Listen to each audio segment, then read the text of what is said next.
આજે કયા કયા સ્ટોક્સ છે પરિણામોને લઈને સમાચારોને લઈને એક્શનમાં રહેતા જોવા મળી રહ્યા છે જાણીશું મારા સહયોગી અજય ચાવડા પાસેથી। Ajay, good morning. જણાવો કયા કયા કાઉન્ટર્સ આજે હાઇલાઇટ થઈ રહ્યા છે? જી બિલકુલ, ગુડ મોર્નિંગ। આજ તો સ્ટોક સ્પેસિફિક જોઈએ છે, ઘણા બધા સમાચાર ડાઉટ રિઝલ્ટ સિઝન ખતમ થઈ ગઈ છે, પણ સમાચારવાળા સ્ટોકથી શરૂઆત કરીએ તો NHPC આજે OFS ઓપન થવાનો છે નોન રિટેલ માટે, અને સરકાર OFS દ્વારા જે 6% આજુબાજુ જે હિસ્સેદારી ક્યાંય ને ક્યાંય વેચવા જઈ રહી છે। ફ્લોર પ્રાઇસ જો તો 71 રૂપિયા આજુબાજુ પ્રતિ શેર ફ્લોર પ્રાઇસ છે। નોન રિટેલ માટે ઓપન થશે બેઝ સાઇઝ તો 3%, અને જો વધારે સબસ્ક્રાઇબ થાય તો ગ્રીન્સ ઓપ્શન દ્વારા બી 3% આજુબાજુ હિસ્સેદારી અહીંયાથી વેચી શકે છે। અને હાલના લેવલથી જોઈએ તો ઓલમોસ્ટ જોઈશું 7 થી 8% ડિસ્કાઉન્ટ પર ક્યાંય ને ક્યાંય જો OFS રજૂ થવાનો છે તે NHPC આજે પહેલો સ્ટોક ફોકસમાં રહી શકે છે। નેક્સ્ટ વાત કરીએ તો ડિફેન્સ સ્ટોકમાં જોઈશું BEL અહીંયા જો, કારણ કે જો આજે ખબર છે ભારત અને ફ્રાન્સ વચ્ચે જે 114 રાફેલ જે વિમાન ખરીદવાની જે તૈયારી છે, ખાસ કરીને જોઈશું સૂત્રો પ્રમાણે જે ભારત જે લેટર ઓફ રિક્વેસ્ટ ખાસ કરીને જે જાહેર કરવાનું છે તો મંજૂરી મળે છે, તેના પછી અંદાજિત આંકડો જોઈએ તો 3.25 લાખ કરોડ આજુબાજુ કરાર થવાની શક્યતા છે। તો ડિફેન્સ સ્ટોકમાં BEL ખાસ કરીને ભારત ઇલેક્ટ્રોનિક્સ લિમિટેડ અહીંયા ખાસ કરીને ફોકસ રહી શકે છે। નેક્સ્ટ ઓવરઓલ વાત કરીએ તો હીરો મોટોકોપ અહીંયા બી જો જે પણ જોઈશું કંપનીના ઓટો સેલ્સના જે ખાસ કરીને નંબર્સ આવ્યા હતા, નંબર્સ અહીંયા જો ખાસ કરીને જે પણ જોઈશું તો ટોટલ જે સેલ્સ છે 12.3% આજુબાજુ વધ્યું છે, 5.70 લાખ યુનિટ આજુબાજુ જે કંપનીના જે અનુમાનિત હતું એનાથી આપણને સારો ગ્રોથ જોવા મળે છે। અને જો કંપનીના ટોટલ આપણે એક્સપોર્ટની વાત કરીએ તો એક્સપોર્ટમાં બી જો 78% આજુબાજુ ગ્રોથ, જે ક્રૂડની અનિશ્ચિતતા હતી પણ જે નંબર્સ છે ખાસ કરીને કંપનીના તે પોઝિટિવ સાઇડ એક્સપોર્ટમાં બી સારો ગ્રોથ છે, અને કંપની EVમાં બી આગળ એક્સપાન્શન જોઈશું। હાલમાં જ ફિલહાલ જો એક નવું બી લોન્ચ કર્યું છે તો EVમાં બી કંપની એક્સપાન્શન કરી રહી છે, તો હીરો મોટોકોપ બી ફોકસમાં રહેશે। નેક્સ્ટ વાત કરીએ તો IT સ્ટોક ફોકસમાં છે, એમાં વિપ્રો એ કંપનીની સબસિડરી છે જે વિપ્રો IT સર્વિસ LLC એ ખાસ કરીને જો એક સ્ટેક અહીંયા બીજી કંપનીમાં ખરીદવાની છે।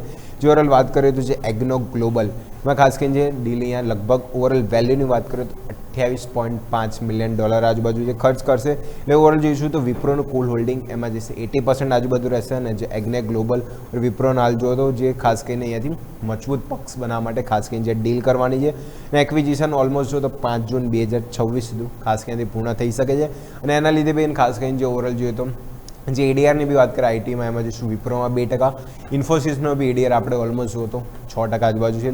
IT સ્ટોકમાં બંને સ્ટોક ખાસ ફોકસમાં રહેશે।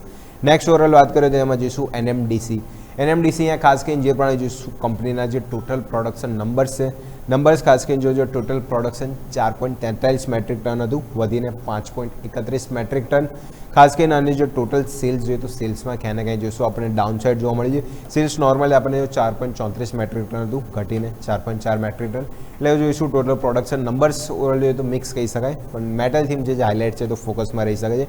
PNC ઇન્ફ્રા અહીંયા જો લખનઉ ડેવલપમેન્ટ ઓથોરિટી તરફથી જે LOI મળ્યા છે, જેમાં લખનઉ અને ઉત્તર પ્રદેશના જો ફ્લાયઓવર કન્સ્ટ્રક્શન માટે જો મંજૂરી બાકી હતી મંજૂરી મળી ગઈ છે। ટોટલ ઓર્ડર વેલ્યુની વાત કરીએ તો એક્ઝેક્ટ અંદાજિત જોઈએ તો 194 કરોડ આજુબાજુ ટોટલ વેલ્યુ છે, અને ઇન્ફ્રાસ્ટ્રક્ચર સેગમેન્ટમાં જોઈશું કંપની એમનું ડિમાન્ડ વધારે મજબૂતી અહીંયાથી કરી છે, ઓર્ડર બુક બી સારી છે, અને લીધે PNC ઇન્ફ્રા બી ફોકસમાં રહી શકે છે।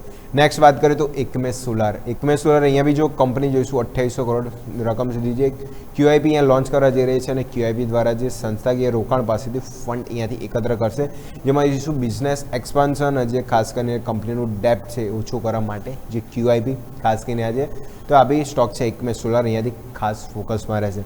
નેક્સ્ટ વાત કરીએ તો KNR હિટ અહીંયા બી જો KNR હિટ એક્સચેન્જ જેમાં જોઈશું એમાં બી QIP દ્વારા 350 કરોડ આજુબાજુ જે ફંડ એકત્ર કરવાનું છે, જેમાં કંપની જોઈશું 33.2 લાખ પ્રતિ શેર આજુબાજુ 1060 જે ફ્લોર પ્રાઇસ છે એ ભાવ અહીંયાથી ઇસ્યુ કરશે, અને QIP દ્વારા ફંડ એકત્ર જે ભવિષ્યના ગ્રોથ અને એક્સપાન્શન માટે ક્યાંને ક્યાં હેલ્પ છે, તો QIP ખાસા બધા 2-3 કંપનીના છે જે QIP દ્વારા અહીંયાથી ફંડ એકત્ર કરવાનું છે।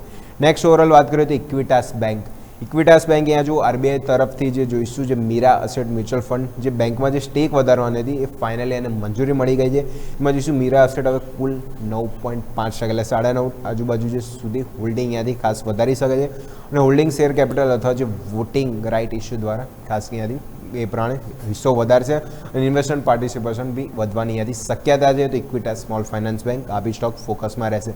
ને લાસ્ટ વાત કરીએ તો ઓલા ઇલેક્ટ્રિક અહીંયા બી જો QIPના જ સમાચાર છે, ફંડ એકત્ર કરવાનો છે, કંપની 500 કરોડ સુધી ફંડ ઊભું કરવાની એક યોજના ધરાવી છે, જેમાં વધુ રકમનો બી વિકલ્પ છે, અને ખાસ કરીને જોઈશું જે ગ્લોબલ કોર્પોરેટ પર્પઝ માટે ખાસ કરીને QIP થવાનું છે.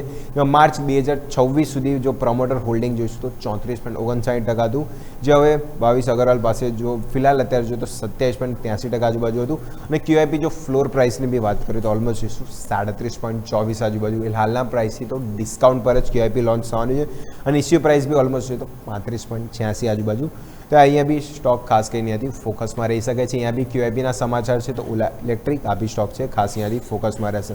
આ બધા સ્ટોક છે સમાચાર બીજ ઘણા બધા QIPના બી સમાચાર છે, NHPC OFSના, એ ખાસ કરીને જે ડિફેન્સની ડીલ થવાની છે તો BLB ખાસ આજે ફોકસમાં રહેશે. યસ, ક્લિયરલી તો આ તમામ સંકેતો છે કે જેના પર ફોકસ રાખીશું. આભાર અજય.